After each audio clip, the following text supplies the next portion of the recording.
പ്രിയപ്പെട്ട വിദ്യാർത്ഥികളെ, അപ്പോൾ നമ്മൾ FYUGPയുടെ ഫസ്റ്റ് ഇയർ കംപ്ലീറ്റ് ആക്കി സെക്കൻഡ് ഇയറിലോട്ട് കടക്കാൻ പോവുകയാണ്. സെക്കൻഡ് ഇയർ ആകുമ്പോഴത്തേക്കും നിങ്ങൾക്ക് എന്ത് ചെയ്യാം, നിങ്ങളുടെ മേജർ ചേഞ്ച് ചെയ്യാനായിട്ട് സാധിക്കും. അതായത് ഇപ്പൊ നിങ്ങൾ ഫസ്റ്റ് ഇയറിൽ നിങ്ങളുടെ മേജർ എന്തായിരുന്നു? കൊമേഴ്സ് ആയിരുന്നു അല്ലേ? നിങ്ങൾ മൈനർ ആയിട്ട് ഏതൊക്കെ പഠിച്ചു? മാനേജ്മെന്റ് പഠിച്ചു, എക്കണോമിക്സും പഠിച്ചു. അപ്പൊ നിങ്ങളെക്കൊണ്ട് കൊമേഴ്സ് പറ്റുന്നില്ല, നിങ്ങൾക്ക് എന്ത് ചെയ്യണം? മാനേജ്മെന്റിലോട്ട് മാറണം. നമുക്ക് അങ്ങനെ തോന്നൂലേ? ഒരു ഡിപ്പാർട്ട്മെന്റ് പഠിച്ച് കുറച്ച് കാലം കഴിയുമ്പോൾ എന്ത് ചെയ്യുന്നു, അതും എടുത്തിട്ട് വേറെ ഡിപ്പാർട്ട്മെന്റിൽ പോകണമെന്ന് തോന്നൂലേ? അപ്പൊ നിങ്ങൾക്ക് അങ്ങനെ തോന്നുകയാണെങ്കിൽ നിങ്ങൾക്ക് എന്ത് ചെയ്യാൻ പറ്റും? ഇവിടെ മേജർ മാറ്റാനായിട്ട് സാധിക്കുന്നു. ഓക്കെ, കൊമേഴ്സിൽ നിന്ന് ഞാൻ എന്റെ മേജർ ഏതാക്കുന്നു? മാനേജ്മെന്റ് ആക്കുന്നു. നിങ്ങളുടെ മൈനർ ആയിട്ട് എടുത്ത സബ്ജക്റ്റിലോട്ട് അല്ലെങ്കിൽ നിങ്ങളുടെ മൾട്ടി ഡിസിപ്ലിനറി കോഴ്സ് ആയിട്ട് എടുത്ത സബ്ജക്റ്റ് അതിന്റെ ഡിപ്പാർട്ട്മെന്റ് ഏതാണോ ആ ഡിപ്പാർട്ട്മെന്റിലോട്ട് നിങ്ങൾക്ക് മാറാനായിട്ട് സാധിക്കും. ഓക്കെ, അപ്പൊ ഫസ്റ്റ് ഇയറിൽ എന്റെ മേജർ ഏതായിരുന്നു? കൊമേഴ്സ് ആയിരുന്നു. സെക്കൻഡ് ഇയർ ആകുമ്പോഴത്തേക്കും എനിക്ക് എന്ത് ചെയ്യാം? കൊമേഴ്സ് ഇഷ്ടപ്പെട്ടില്ല എന്നുണ്ടെങ്കിൽ മാനേജ്മെന്റിലോട്ട് പോകാനുള്ള അവസരം ഉണ്ട്. ഇനി അങ്ങനെ പോകണ്ടെന്നുണ്ടെങ്കിൽ എന്റെ മേജർ ഏത് തന്നെയാണ്? കൊമേഴ്സ് തന്നെ ആണ്. ഓക്കെ, അപ്പൊ സെക്കൻഡ് ഇയറിൽ 2 സെമ്മുകളാണ് ഉള്ളത്. സെമസ്റ്റർ 3യും സെമസ്റ്റർ 4ഉം. സെമസ്റ്റർ 3യില് 3 DSC, ഒരു DSE, പിന്നെ ഒരു MDC, പിന്നെ ഒരു VAC, അങ്ങനെ 6 കോഴ്സുകളാണ് പഠിക്കേണ്ടതായിട്ട് ഉള്ളത്. ഓക്കെ, ഇവിടെ DSC A3 എന്ന് പറയുന്ന നിങ്ങളുടെ മേജർ ഏതാണോ നിങ്ങൾ ചൂസ് ചെയ്യുന്ന അതാണ് ഇവിടെ വരുന്ന. പിന്നെ B3യും C3യും, അതായത് ഇപ്പം ഞാൻ എന്ത് ചെയ്തു? എന്റെ മേജർ ചേഞ്ച് ചെയ്തു, കൊമേഴ്സിൽ നിന്ന് മാനേജ്മെന്റ് ആയി. അപ്പൊ ഇനി മുതൽ എന്റെ A എന്ന് പറയുന്ന ഏതാണ്? മാനേജ്മെന്റ് ആയിരിക്കും. ഇനി കൊമേഴ്സിന്റെ എക്കണോമിക്സ് എന്തായിട്ട് വരുന്നു?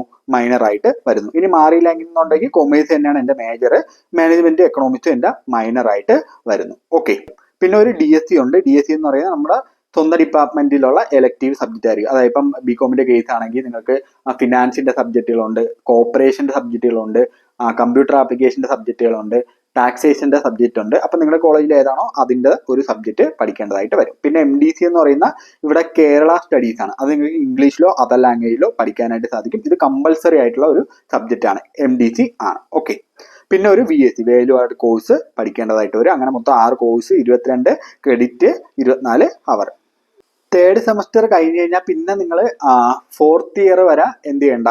മറ്റു ഡിപ്പാർട്ട്മെന്റിലെ കോഴ്സുകൾ പഠിക്കേണ്ടതായിട്ടില്ല. പിന്നെ എല്ലാം എന്താണ്? നിങ്ങളുടെ സ്വന്തം ഡിപ്പാർട്ട്മെന്റിൽ നിന്നാണ് പഠിക്കേണ്ടത്. ഓക്കെ, അപ്പൊ 4th സെമ്മില് 2 DSC ഉണ്ട്. രണ്ടും എന്താണ്? നിങ്ങളുടെ സ്വന്തം ഡിപ്പാർട്ട്മെന്റിൽ നിന്നാണ് പഠിക്കാൻ. ഓക്കെ, ഇവിടെ A4ഉം A5 ഉണ്ട്. A5 റെഡ് ലെറ്ററിലാണ്, അത് മാറ്റാൻ വിട്ടുപോയതാണ്.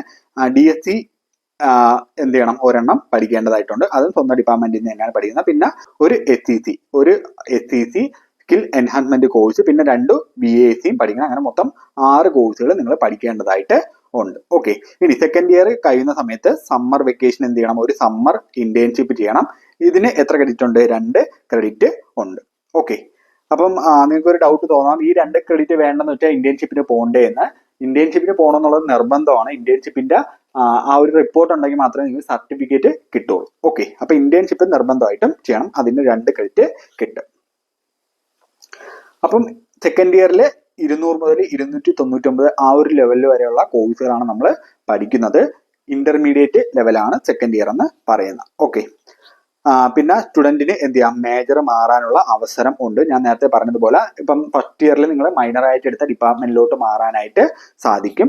ഇനി നിങ്ങൾ MDC എടുത്ത ഡിപ്പാർട്ട്മെന്റിലോട്ട് മാറാനുള്ള അവസരം നിങ്ങൾക്കുണ്ട്. അതായത് ഇപ്പം നിങ്ങളുടെ മേജർ കൊമേഴ്സ് ആയിരുന്നു, മൈനർ ഏതൊക്കെയായിരുന്നു? മാനേജ്മെന്റും എക്കണോമിക്സും ആയിരുന്നു. ഇനി നിങ്ങൾ MDC എടുത്തത് എന്താണ്? ഇപ്പം ഫിസിക്സിലാണ് MDC എടുത്തത് എങ്കിൽ നിങ്ങൾക്ക് എന്ത് ചെയ്യാം? സെക്കൻഡ് ഇയർ ആവുന്ന സമയത്ത് ഫിസിക്സിലോട്ട് മാറാനായിട്ട് കഴിയും. ഓക്കെ, ഇനി അതുപോലെ തന്നെ നിങ്ങൾ ഓൺലൈനായിട്ടോ അല്ലെങ്കിൽ ഓഡിയോയിലായിട്ടോ നിങ്ങൾ എന്ത് ചെയ്തിട്ടുണ്ട്? വേറെ ഡിപ്പാർട്ട്മെന്റ് കോഴ്സുകൾ പഠിച്ചിട്ടുണ്ടെങ്കിൽ ആ പഠിച്ച ഡിപ്പാർട്ട്മെന്റിലോട്ട് മാറാനുള്ള അവസരം ഉണ്ട്. അപ്പൊ ഇതിനു വേണ്ടി സെക്കൻഡ് ഇയറിൽ എല്ലാ ക്ലാസ്സുകളിലും 10% സീറ്റ് ഇൻക്രീസ് ചെയ്യും. അതായത് ഇപ്പം കൊമേഴ്സിന്റെ ക്ലാസ്സിൽ 60 സ്റ്റുഡൻസ് ആണ് ഉണ്ടായിരുന്നെങ്കിൽ 60ന്റെ 10%, അതായത് 6 സീറ്റുകൾ എന്ത് ചെയ്യുന്നു? ഇൻക്രീസ് ചെയ്യുന്നു. ഓക്കെ, അപ്പം കൊമേഴ്സിൽ എന്ത് ചെയ്യാം? ബാക്കി ഡിപ്പാർട്ട്മെന്റിൽ നിന്നുള്ള 6 സ്റ്റുഡൻസിന് വരാനായിട്ട് സാധിക്കും. ഇനി കൊമേഴ്സിൽ നിന്ന് ഒരു 3 പേര് പോയെന്ന് വെച്ചു, മൊത്തം 60 പേരുണ്ട്. അതിൽ നിന്ന് 3 പേര് കൊമേഴ്സ് വിട്ട് വേറെ ഡിപ്പാർട്ട്മെന്റിലോട്ട് പോയി. അപ്പൊ കൊമേഴ്സിൽ എന്ത് ചെയ്യാൻ പറ്റും? 6 പേര് സീറ്റ് നമ്മൾ ഇൻക്രീസ് ചെയ്തിട്ടുണ്ട്, 3 പേര് പോയി. അപ്പൊ 6 + 3 9 പേർക്ക് കൊമേഴ്സ് ഡിപ്പാർട്ട്മെന്റിലോട്ട് വരാനായിട്ട് സാധിക്കും. ഓക്കെ, അതായത് ഇത്രയേ ഉള്ളൂ. നിങ്ങൾക്ക് ഡിപ്പാർട്ട്മെന്റ് മാറാനുള്ള അവസരമുണ്ട്, പക്ഷെ എല്ലാവർക്കും കൂടെ മാറാനായിട്ട് സാധിക്കില്ല. 10% അങ്ങനെ ഒരു ക്രൈറ്റീരിയ ഉണ്ട്. അത്രയും പേർക്ക് മാത്രമേ മാറാനായിട്ട് സാധിക്കുള്ളൂ. അപ്പൊ ഒരുപാട് പേരുണ്ടെങ്കിൽ അത് നമ്മൾ മാർക്കിന്റെ അടിസ്ഥാനത്തിലായിരിക്കും തീരുമാനിക്കുന്നത്. ഓക്കെ. പിന്നെ സെക്കൻഡ് ഇയർ ആകുമ്പോൾ തന്നെ നിങ്ങൾക്ക് എന്ത് ചെയ്യാൻ പറ്റും, കോളേജ് മാറാം, ഡിപ്പാർട്ട്മെന്റ് മാറാം, യൂണിവേഴ്സിറ്റി മാറാം, ഇത്തരത്തിലുള്ള അവസരങ്ങളും ഉണ്ട്. പിന്നെ സെക്കൻഡ് ഇയറിന്റെ അവസാനം നിങ്ങൾ എന്ത് ചെയ്യണം, സമ്മർ ഇന്റേൺഷിപ്പ് അറ്റൻഡ് ചെയ്യണം. ഇത് കമ്പൽസറി ആണ്. ഓക്കെ. അപ്പൊ ഇത് കുറച്ച് ഡിഫിക്കൽട്ട് ആയിട്ടുള്ള ഏരിയ ആണെന്ന് നമുക്ക് എല്ലാവർക്കും അറിയാം, കൺഫ്യൂസിംഗ് ആയിട്ടുള്ള ഒരു ഏരിയ ആണ്. അപ്പൊ നിങ്ങൾ എന്ത് ചെയ്യുക, ഈ വീഡിയോ മനസ്സിലായില്ലെങ്കിൽ ഒന്നുകൂടി കാണുക. അപ്പൊ നിങ്ങൾക്ക് എന്ത് ചെയ്യും, കുറച്ചുകൂടി മനസ്സിലാക്കാനായിട്ട് സാധിക്കും. എന്നിട്ട് എന്തെങ്കിലും ഡൗട്ട് ഉണ്ടെങ്കിൽ എന്ത് ചെയ്യുക, താഴെ കമന്റ് സെക്ഷനിൽ ചോദിക്കുക. അതോടൊപ്പം തന്നെ നമ്മുടെ 4 ഇയർ UG പ്രോഗ്രാമിന്റെ ഒരു വാട്സപ്പ് ഗ്രൂപ്പ് ഉണ്ട്. അതുപോലെ തന്നെ യൂണിവേഴ്സിറ്റി നോട്ടിഫിക്കേഷൻസ് തരുന്ന ഒരു ടെലഗ്രാം ഗ്രൂപ്പ് ഉണ്ട്. അതിന്റെയൊക്കെ ലിങ്ക് ഞാൻ കമന്റ് സെക്ഷനിൽ കൊടുത്തേക്കാം. അതിൽ നിങ്ങൾ എന്ത് ചെയ്യുക, ജോയിൻ ചെയ്യുക.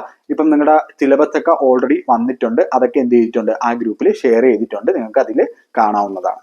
ഓക്കെ. അപ്പൊ അടുത്ത വീഡിയോയിൽ കാണാം. താങ്ക്